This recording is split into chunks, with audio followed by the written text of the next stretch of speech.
Standard LKG। आज हम लोग हिंदी के क्लास में वर्णों और मात्राओं को अलग करना सीखेंगे। तो यहाँ पर आप लोग दीर्घाईकार की मात्रा का ज्ञान करेंगे। आप लोग ह्रस्वईकार भी इससे पहले पढ़ चुके हैं। तो अभी आप देख रहे हैं यहाँ पर शब्द दिया हुआ है। ये दो शब्द मैंने लिया है दीर्घाईकार की मात्रा वाले। च दीर्घाईकार ची, अल चील है। तो इसे हम लोग क्या करेंगे, तो इसे हम लोग अलग कैसे करेंगे। तो स्वर आप देख रहे हैं, व्यंजन और स्वर मिल करके ही शब्द बनते हैं। तो यहाँ पर आप देख रहे हैं ये मात्रा है। तो च को हम लोग क्या करते हैं, च जोड़ करते हैं, दीर्घाईकार देते हैं, ची बन गया। अब ला को निकाल लेते हैं। इस तरह से ये अलग हो गया स्वर और व्यंजन। देखिए यहाँ व्यंजन है, ये स्वर मात्रा हो गया। तो स्वर मात्रा लगने से ही च इकार ची बना और ल लिखे तो चील शब्द यहाँ बन गया। इसी तरह से घड़ी को हम लोग देखते हैं, घ जोड़ ड़ जोड़ दीर्घाईकार। तो ये क्या बन गया, ये मात्रा देखिए अलग हो गया। घ जोड़ ड़ जोड़ दीर्घाईकार। तो ये क्या बन गया, घड़ी का ये मात्रा अलग हो गया। देखिए इसी तरह से आपको और भी दिया गया है शब्द इससे जुड़ा हुआ। इसी तरह का दीर्घाईकार की मात्रा वाले उसको आपको क्या करना है, अलग इसी तरह से करना है और इसके अभ्यास को समझना है। नंबर 2 में देखिए, समान मात्रा वाले शब्दों से मिलान करें। यहाँ पर आप देख रहे हैं ये आकारांत शब्द है। तो आकारांत शब्द हमें ऐसा ही देखना है कि आकारांत शब्द कहाँ है। तो ये नमक में नहीं, बारिश में भी यहाँ देखिए इकार है, यहाँ भी देखिए इकार है। तो आकार कहाँ है, तो यहाँ है दोनों में। तो ये बतासा किससे मिल जाएगा, मैच करेगा, तमाशा से मैच कर जाएगा। इसी तरह से देखिए चमक है, ये बिना मात्रा का है, इसमें कोई मात्रा नहीं है। तो चमक को भी इसके समान मात्रा वाले से मिला देना है। तो यहाँ कौन मिल जाएगा, तो यहाँ देखिए नमक मिल जाएगा आपको, चमक नमक से मिल जाएगा। अब देखिए आगे देखिए कालिख लिखा हुआ है, इकार की मात्रा लगा हुआ है।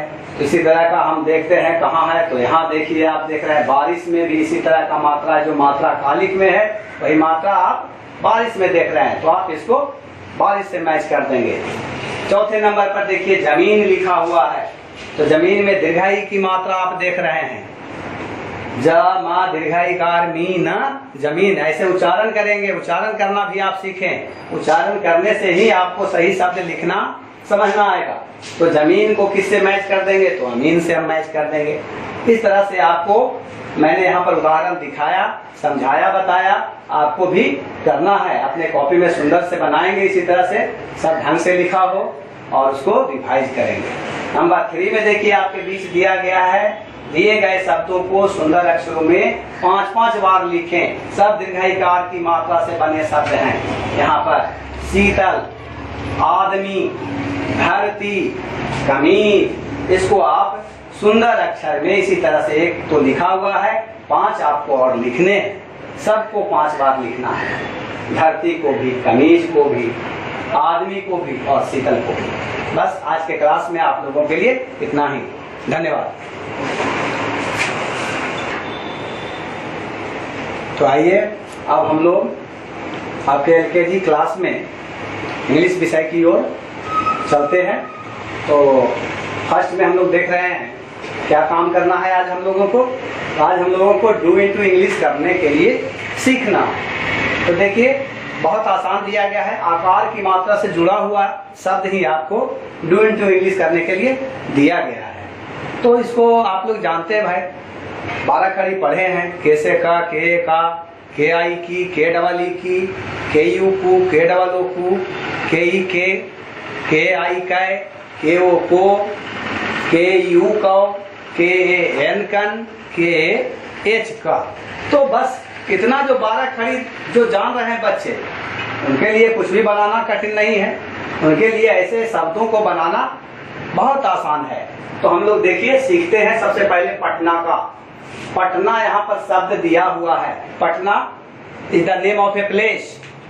यहाँ एक देखिए स्थान का नाम दिया हुआ है। इसका हम लोग अंग्रेजी कैसे लिखेंगे, तो पटना लिखना है तो पी लगाते हैं, पी के बाद क्या दे देते हैं, प और ट के बीच में कोई यहाँ पर मात्रा नहीं है, लेकिन यहाँ पर अंग्रेजी में क्या आ जाएगा, ए आ जाएगा। आप देख रहे हैं प ट के बीच में कोई मात्रा नहीं है, तो क्या आ जाएगा, जहाँ कोई मात्रा नहीं वहाँ ए होता है, तो पी ए टी।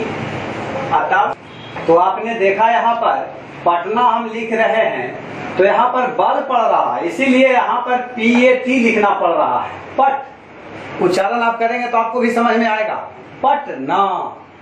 तो पटना बोल रहे हैं तो यहाँ तो आकार है, तो आकार के लिए तो ये आता ही है, और जहाँ आकार नहीं है, यहाँ आप देख रहे हैं आकार नहीं है, तो यहाँ क्या हो रहा है, यहाँ प्रोनाउंसिएशन पर जोर पड़ने के कारण ही यहाँ ये आ रहा है। तो इसी के अवधारणा को आपको समझ करके बनाना है, PATNA, पटना। इसी तरह से अब देखिए सहरसा लिखना है, यहाँ भी वही बात है, सहरसा। तो शहर का क्या हो जाएगा,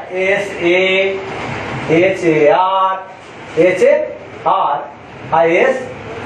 देखिए सहरसा हो गया, सहरसा। अब यहाँ पर अगर हम ये हटा देंगे तो उच्चारण आप नहीं कर पाएंगे, सहरसा ये आधा हो गया, तो स्वर यहाँ लगेगा ही लगेगा, शहर क्या बनाना है, शहर। आ की मात्रा है तो सा बोल रहे हैं तो सब स्वर तो लगा हुआ है ना भाई, सा जोड़ा बराबर सा हो रहा है, शहर। सा तो आकार यहाँ आप देख ही रहे हैं। तो आ और आ ये दोनों मात्रा का काम करता है, ये आ में भी और आ में भी, जहाँ आ है, जहाँ मात्रा नहीं है और जहाँ मात्रा है, ये दोनों जगह पर अपना अपना कार्य करता है। तो यहाँ देखिए शहर उच्चारण कर रहा है, लेकिन यहाँ क्या उच्चारण कर रहा है, यहाँ सा उच्चारण कर रहा है। तो इसी तरह से समझ के आपको नालंदा का बनाना है, तो ना का क्या हो जाएगा, लन बनाना है, 12 खड़ी वाला लन, कन लिखते हैं, खन लिखते हैं, गन लिखते हैं, GN गन होता है, GN क्या लिखते हैं, गन। या तो वही लन बन रहा है, लन।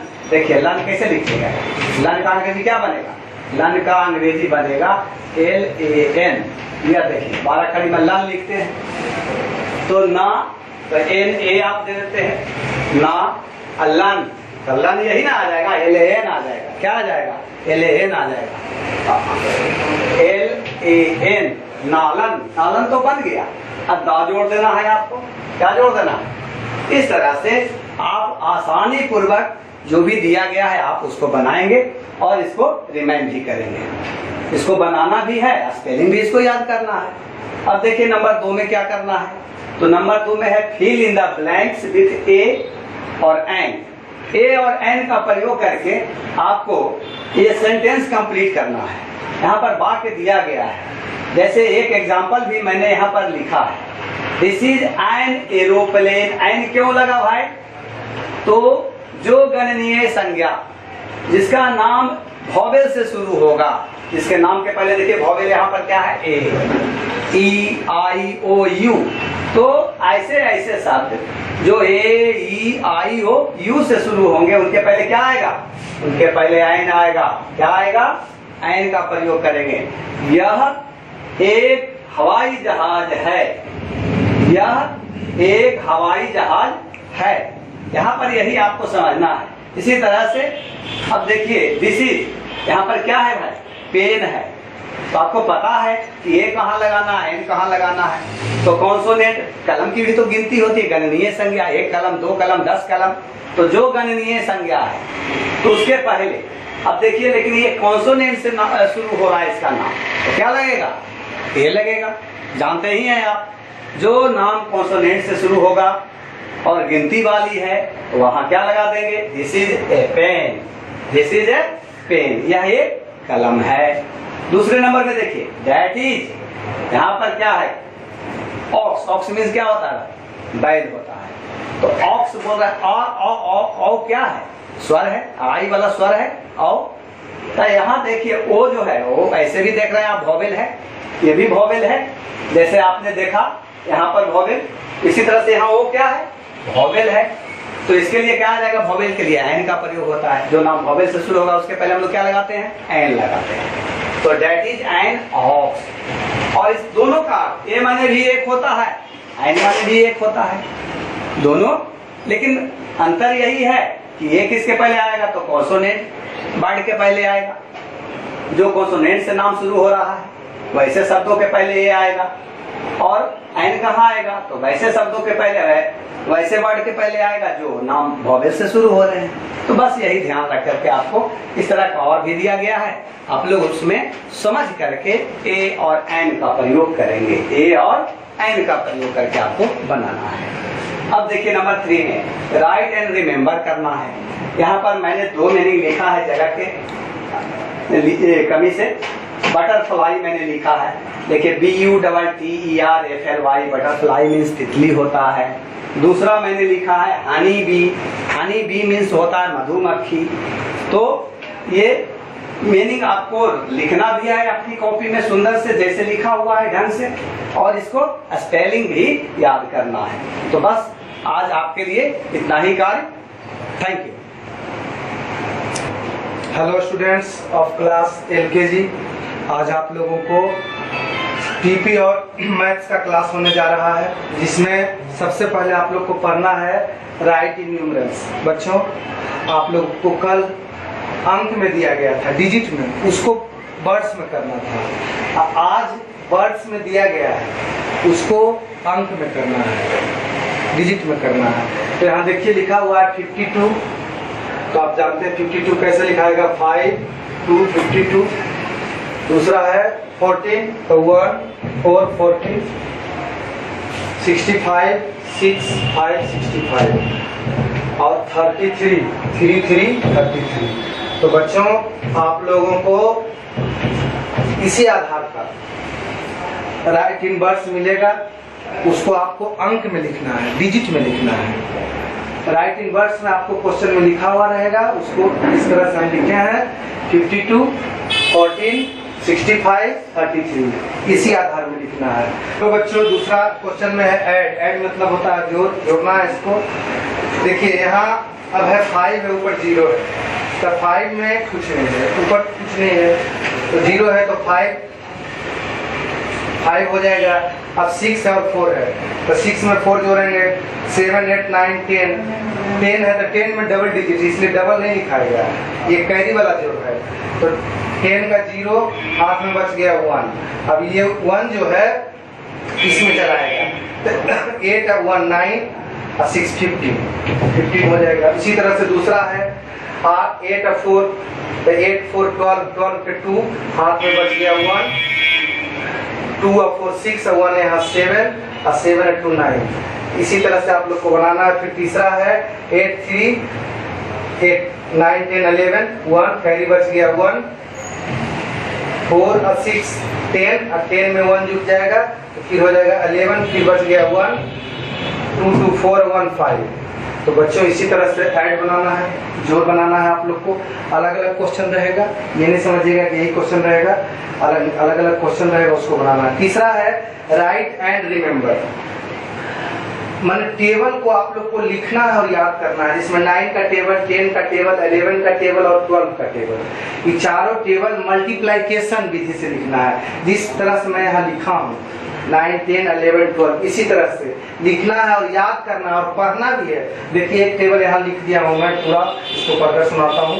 9 1 जा 9, 9 2 जा 18, 9 3 जा 27, 9 4 जा 36, 9 5 जा 45, 9 6 जा 54, 9 7 जा 63, 9 8 जा 72, 9 9 जा 81, 9 10 जा 90।